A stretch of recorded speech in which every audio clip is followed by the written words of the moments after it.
Assalamualaikum warahmatullahi wabarakatuh. Selamat pagi kawan-kawan. Welcome to podcast Rantai, podcast Rabu Santai. Tema kali ini kita membawakan tema dakwah di era milenial ya kak ya. Pemateri kali ini saya membawakan dua pemateri. Yang pertama yaitu Kak Iza Anissa. Halo Kak Iza, sapa dong. Hai. Dan yang kedua yaitu Kak A'raf Ulinuha Alfani. Sapa dong Kak. Hai. Hai juga. Langsung saja ke materi ya, atau ke inti pembahasan yang kita akan bahas. Kita kan tahu bahwa era milenial kali ini banyak sekali kasus-kasus, dimulai dari dakwah dan segala segi religius yang lainnya. Menurut Anda, bagaimana dakwah yang paling efektif pada era milenial kali ini? Dimulai dari Kak Iza dulu. Silakan Kak Iza. Oke, terima kasih Kak Ngartini atas pertanyaannya. Oke, di sini aku mau menjawab nih. Gimana sih dakwah di era milenial? Nah, kalau menurut saya sendiri itu dakwah di era sekarang itu lebih mudah ya Kak, karena sekarang kan udah ada media sosial. Iya, Nah, media sosial itu bisa digunakan untuk berbagai kegiatan. Nah, salah satunya itu digunakan untuk dakwah. Nah, di sini saya itu mau memfokuskan untuk media sosialnya itu di media sosial Instagram kayak gitu. Nah, di media sosial Instagram sekarang kan banyak tuh postingan-postingan tentang sunah-sunah Nabi, terus ada juga tentang haji, puasa kayak gitu. Nah, terus ada beberapa juga yang ada di YouTube. Kalau ada di YouTube itu rata-rata ada yang live YouTube, terus ada postingan-postingan kayak podcast ringan gitu, membahas tentang apa sih Islam itu, apa sih dakwah itu, kayak gitu sih. Baik, langsung dilanjut ke Kak A'raf. Silakan, bagaimana argumentasinya? Ya, terima kasih ya untuk waktunya saat ini. Iya, terima kasih kembali. Sebenarnya saya cukup merasa setuju juga dengan pernyataan Mbak Iza. Iya. Dari apa yang dibabarkan tadi saya sudah setuju. Cuman untuk media sosial, jadi untuk dakwah di era manapun lah, di era kapanpun, bahwa dakwah terbaik itu dengan mendekatkan diri terhadap ulama.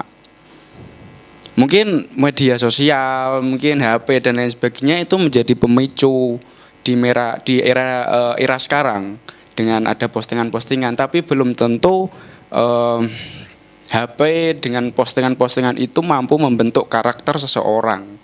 Dengan alasan, kalau menurut saya seperti itu. Iya, maksudnya Ya, dengan alasan gimana? dengan teoritik yang ada di HP kan mungkin kita bisa share, bisa lewat Instagram, lewat IG, lewat YouTube, Facebook, banyak sekali postingan-postingan.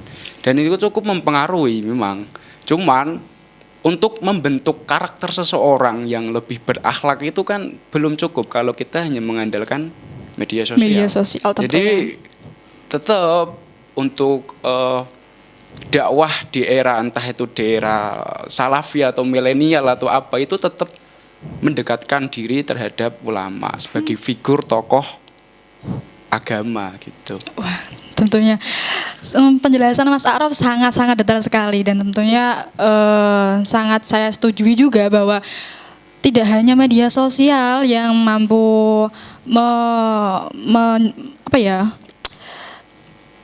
menggunakan media sosial itu tentunya sangat baik dalam dai maupun mat'u, tapi tentunya membutuhkan secara langsung ya. Tokoh figur, tokoh harus figur. ada tokoh figur.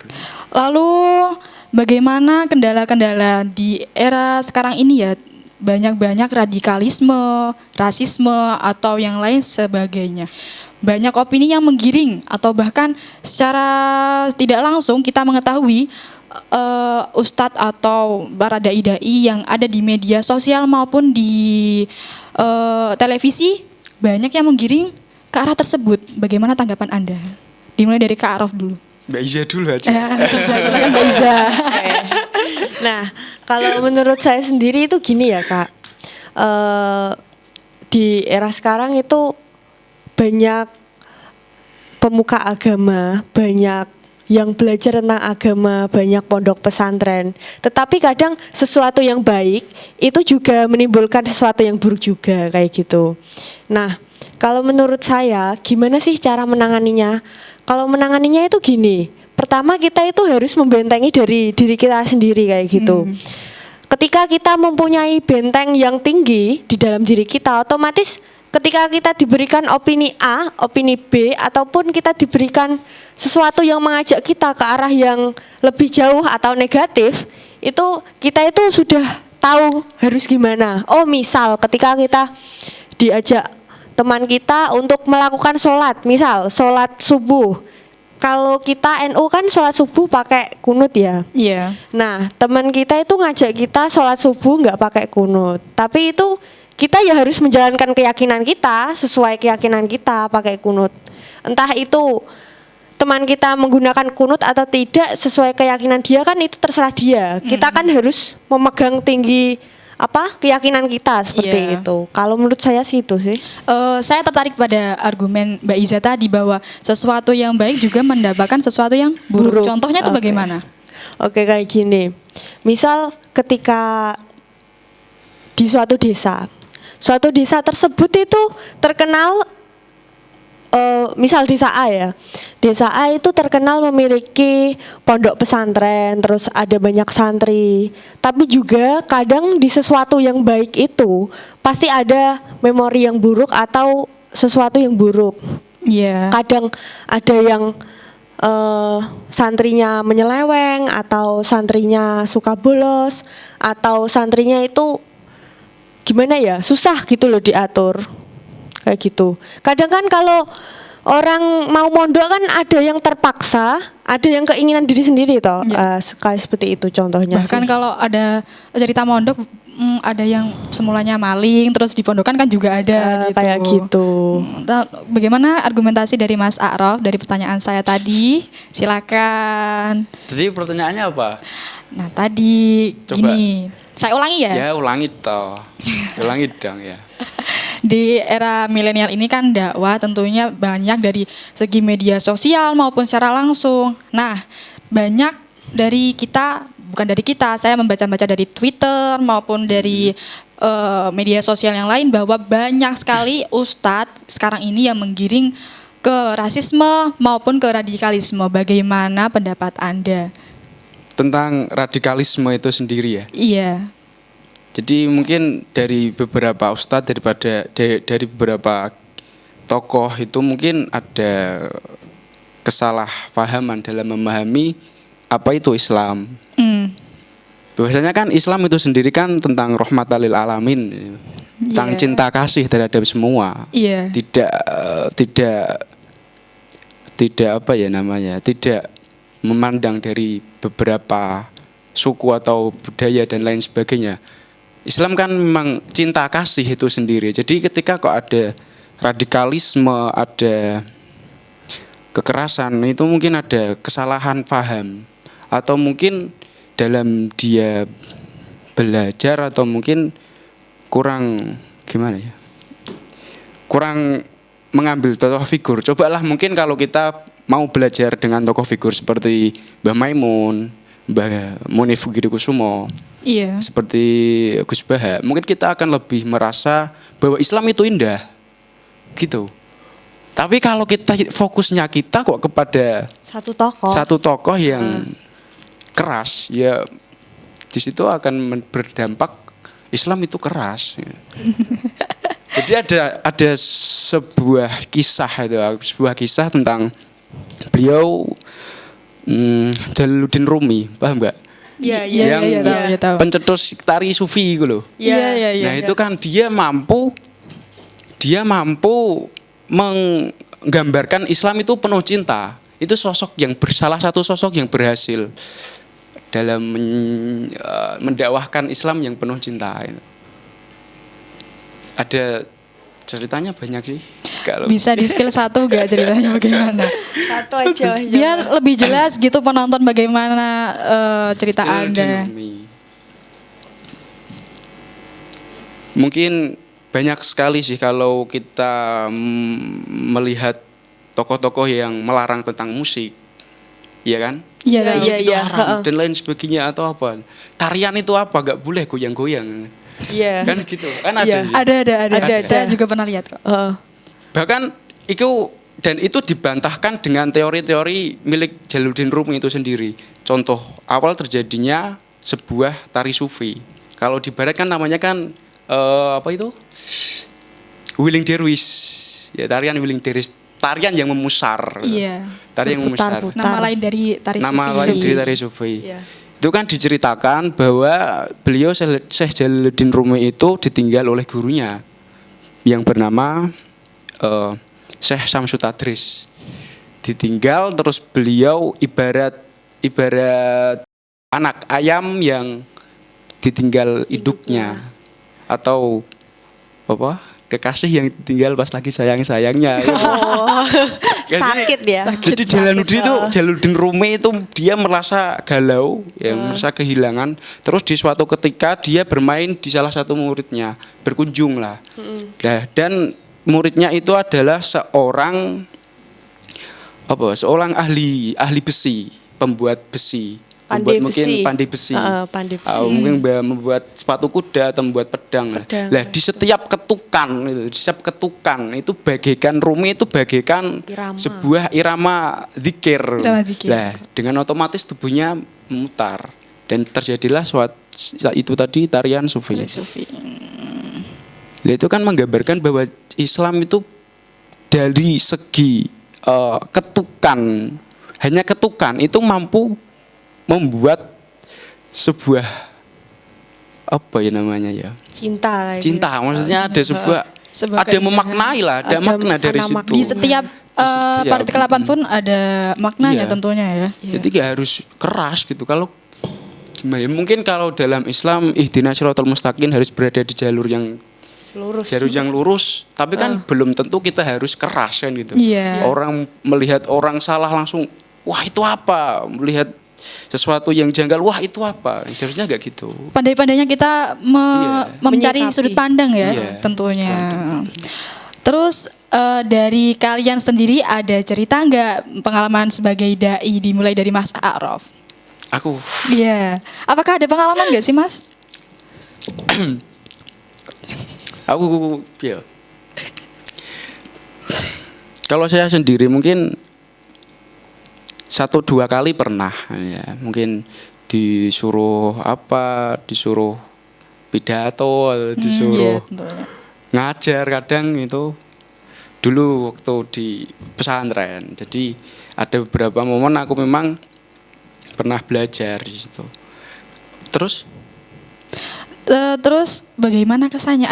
Ada cerita yang dari segi lucu, cerita terbaik, terus ada yang cerita yang menyedihkan atau gimana gitu kan bisa diceritakan. Aku mau cerita sedih aja. Iya, silakan. Jadi kemarin aku pernah kan di rumah karena memang tidak pernah berada di kampung. Terus kemarin saya pulang kampung disuruh ngisi acara. Waduh, aku bingung. Karena di situ kan aku kebingung karena di situ banyak orang-orang dari beberapa kalangan gitu. Kalau seperti ini nanti kurang pas gitu. Misalnya dalam pemikiran aku ya. Kan ya waktu itu aku disuruh naik waktunya dipanggil terus aku naik. Di situ saya merasa gugup. Lah itu pertama kali saya merasa bodoh banget aku. Acara apa itu Mas kalau boleh tahu? Acara Mauludan. Oh, Mauludan. Mauludan memperingati hari Maulud Nabi gitu Iya, kan. Kadang iya, kan iya. di musola kan ada acara-acara pengajian gitu. Iya. sih. Iya. Lah itu pertama kali saya merasa bodoh itu. Oh, berarti Masnya langsung naik ke mimbar gitu ya? Bisa dijelaskan merasa bodohnya karena apa? Karena grogi. Tapi kan bisa berkata-kata toh Mas? Iya, mungkin bisa. Teman saya waktu itu langsung bilang, "Wah, kayak gak pede gitu loh." Nah, itu mungkin paling lucu gitu. Lucu. Terus lucu buat saya sendiri juga buat penonton. kalau dari segi dari Mas A'raf ada cerita yang lucu, menyedihkan atau yang sangat membahagiakan dari segi mat'unya? Ada nggak? Apa Pernah ya? nggak? Nggak ada. Kalau saya sih biasanya kalau melihat audien kok bisa tertawa senang Iya. ketika ada apa yang berpidato, ya dia berarti berhasil gitu aja. Jadi kalau tertawanya si Mat'u tadi keluar berarti berhasil. Tokoh itu berhasil dah gitu. Kalau enggak ya berarti ya mboh. Atau ada cerita salah materi atau salah Mat'u gitu nggak ada. Ya cukup itu aja lah. Dilanjut ke Mbak Iza, Lanjut, Mbak bagaimana? Oke, kalau saya sendiri sih kalau ngisi acara-acara beragama sih belum pernah ya Mbak. Tapi kalau ngisi materi ataupun mengajar itu pernah. Dulu itu ada sih acara yang di SD. Nah itu kita kasih edukasi ke adik-adik SD. Tepatnya itu di SD 2 Margorjo di Kudus itu. Nah di situ itu kita ngasih tahu gimana sih cara memilah dan memilih sampah. Ada organik, anorganik kayak gitu. Terus bagaimana cara menguraikannya, terus cara pembusukannya juga kayak gitu.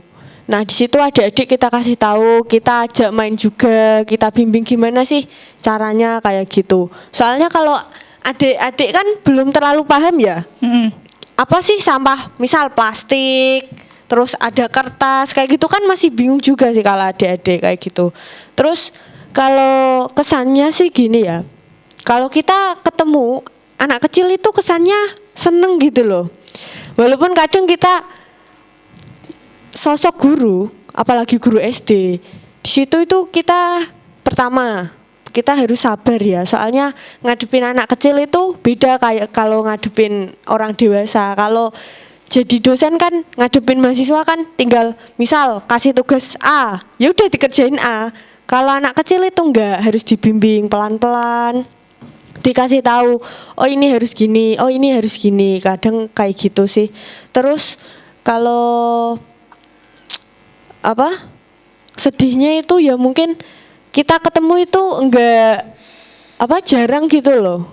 Cuma kalau event-event tertentu aja kayak gitu. Jadi sedihnya sih di situ gitu.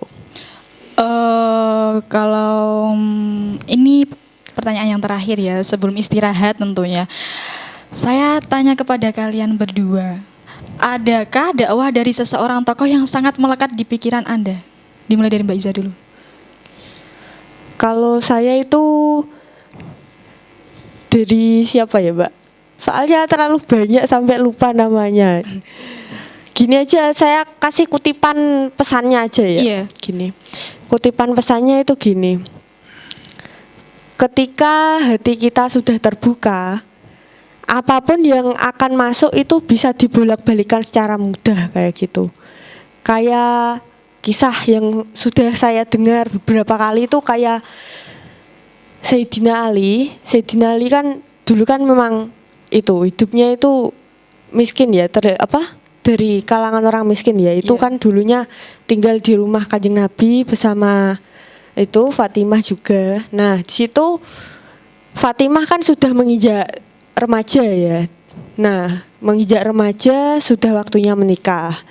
Nah, Sayyidina Ali itu sudah mencintai Fatimah itu sudah dari kecil kayak gitu. Nah, tetapi ketika Fatimah sudah menjelang menikah, ada beberapa orang yang mau meminangnya. Nah, dari salah satunya itu ada Abu Bakar. Nah, Abu Bakar itu kan seorang tokoh yang kalau dianggap sebagai laki-laki kan sudah sempurna ya Mbak ya. Sudah besar, tinggi, putih, kaya raya pula. Kalau sekarang itu manggilnya itu rich Sugar daddy. Sugar daddy kayak gitu ya.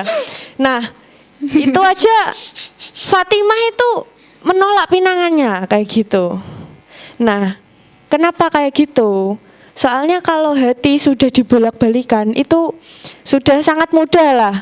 Malah Fatimah itu malah menerima pinangan dari Sayyidina Ali yang hanya memberikan dia itu mahar emas berapa gitu. Karena hatinya itu sudah bisa menerima gitu loh. Oh, berarti saya sukanya sama itu kayak gitu. Itu sih. Jodoh tidak ada yang tahu. Jodoh tidak ada yang tahu. Kalau hati sudah dibolak-balikan, ya kun fayakun kayak gitu aja sih. Terus dilanjut dari Mas Araf, gimana? Iya. Untuk tokoh figur yang melekat di hati. Iya, siapa? Siapa? Siapa? Kui? Enggak saya gak tahu figur kok. Udah ya enggak. Jadi kan saya kan juga pernah berada di pondok pesantren. Jadi siapa beliau yang melekat di hati tetap guru saya gitu. Tetap kiai saya. Beliau Mbah Fadol nggih. Dan putranya Mbah Gus Ali Mazhar itu. Karena kenapa saya sangat ibarat tertarik lah dengan apa yang disampaikan, karena penyampaian dalam dia beragama itu penuh dengan etika yang luhur. Itu yang membuat saya tertarik. Yang dimaksud Dengan etika yang luhur. etika yang luhur. Ya seperti budaya dan melekat seperti apa yang ada di budaya Jawa gitu. Maksudnya ya dengan orang tua harus sungkem, tentang sungkem, bagaimana berbicara yang baik dengan kata-kata yang baik, seperti bahkan ketika dalam pengajian itu pengawasan kitab ya, dalam pengucapan makna itu penuh dengan kosakata mungkin dengan karo bahasa Jawanya kromo alus dan mungkin kadang tidak mudah dipaham gitu. Kadang santri pun tidak paham, tapi dengan kromo alus, dengan seperti itu santri mulai memahami. Oh iya seperti ini. Dengan memang disitulah pengajaran tentang etika yang luhur. Contohnya itu. Ya. Nah, tentunya kita tadi sudah membahas banyak sekali ya tentang dakwah milenial, terus tentang pengalaman-pengalaman dari pemateri kita, Kak Iza dan Kak Araf. Sekarang ini saya ingin tahu bagaimana pesan-pesan pemateri terhadap anak-anak remaja kali ini, tentunya yang sangat berkaitan dengan nilai religius, tentunya tidak jauh-jauh dari milenial kali ini. Bagaimana? Dimulai dari siapa dulu? Mbak Iza dulu. Oke. Silakan Mbak Iza. Oke, terima kasih Mas Araf dan juga Mbak Ngartini sudah menemani podcast rantai ini ya. Iya, Lagu santai dari awal sampai akhir sesi ini. Oke. Pesannya ya untuk kaum milenial sekarang gini sih. Perbanyaklah ilmumu. Ketika kamu memperbanyak ilmumu, maka pintu rezekimu akan dibuka dimanapun kamu berada. Tetapi ketika kamu memperbanyak ilmumu, kamu juga harus bisa mengamalkannya. Seperti itu. Kalau dari Mas Araf? Kalau dari saya, untuk anak remaja milenial, Iya. lebih bijaksanalah dalam menggunakan gadget smartphone. Iya. Lebih bijaksana itu maksudnya. Karena smartphone itu sendiri memang media sosial yang menjangkau luas, bahkan seluruh dunia ada di dalam. Kalau tidak mampu melakukan ini menggunakan dengan bijaksana, takutnya menjadi suatu hal yang malah bersifat negatif gitu. Kalau dari pembicaraan kita tadi ya, dapat saya simpulkan bahwa dakwah sangat mempengaruhi pola pikir kita. Iya. Tidak memandang usia, dimulai dari kecil, muda, remaja maupun orang tua tentunya. Iya.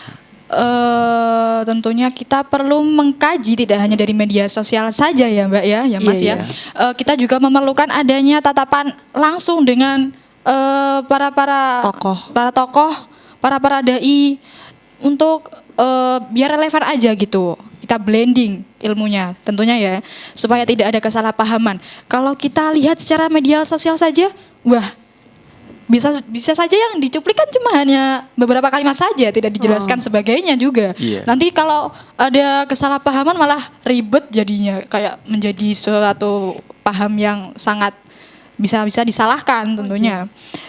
Kalau dari saya sendiri, pesan-pesan untuk remaja yang saat ini tentunya sedang mencari jati diri dia. Bagaimana? Carilah lingkungan yang tepat. Lingkungan sangat mempengaruhi soalnya. Benar-benar ini saya tahu, soalnya kayak banyak dari teman saya orangnya pendiam. Kan dia jarang mengeksplor dunia luar. Terus saat kuliah dia masuk ke lingkungan yang secara tidak langsung itu buruk bagi dia. Dia tidak tahu kalau itu lingkungannya buruk, jadi berdampak buruk juga sama dia gitu. Apalagi dia yang orangnya introvert, jarang mengeksplor, Iya, tertutup gitu ya. tertutup. Jadi itu meresapnya tuh sangat cepat Gampang banget. gitu. Iya. Jadi untuk anak-anak saat ini carilah lingkungan yang baik, yang menurut Anda baik, bukan menurut Anda, tapi menurut orang lain juga baik. Itu karena itu sangat menunjang. Juga carilah relasi yang memiliki energi positif gitu. Karena energi negatif itu juga tidak terlalu baik, juga bukan tidak terlalu baik. Memang tidak baik. Tidak baik malah. Sangat-sangat merugikan. Iya kayak gitu. Nanti kalau nyesel bagian belakang. Iya. Iya. Ada tambahan dari kalian nggak? Dari Mbak Iza, dari Mas A'raf? Tambahan dari saya juga sih, kalau menurut saya pernyataan dari Mbak Ngertini itu benar sekali. Iya. Tentang pemilihan circle pertemanan ya Mbak ya, kayak gitu. Apalagi di era sekarang itu ya gini aja sih simpelnya. Kalau anak introvert dia tertutup, ketika dia diberikan lingkungan yang baru, kenapa dia mudah adaptasi? Karena menurut dia itu, aku baru membuka diri, ya terserah aku mau membuka diri ke siapa saja. Nah kayak gitu. Beda ketika kita bertemu dengan anak yang ekstrovert, dia itu extrovert. iya, dia itu terbuka di circle manapun. Nah, ketika anak itu terbuka di circle manapun, dia itu malah mudah menyaring. Ini poin yang bagus, ini poin yang negatif kayak Iya. gitu. Itu aja sih. Bukan membedakan antara jati diri ya, tapi Iya. emang faktanya begitu gitu. Kalau dari Iya, Mas iya. A'raf gimana? Ada tambahan nggak? Cukup. Cukup sekian. Iya. Saya rasa juga sudah sangat lama kita Iya. memulai podcast ini. Iya. Bagaimana kita akhiri? Cukup sekian dari kami di podcast Rantai Rabu Santai.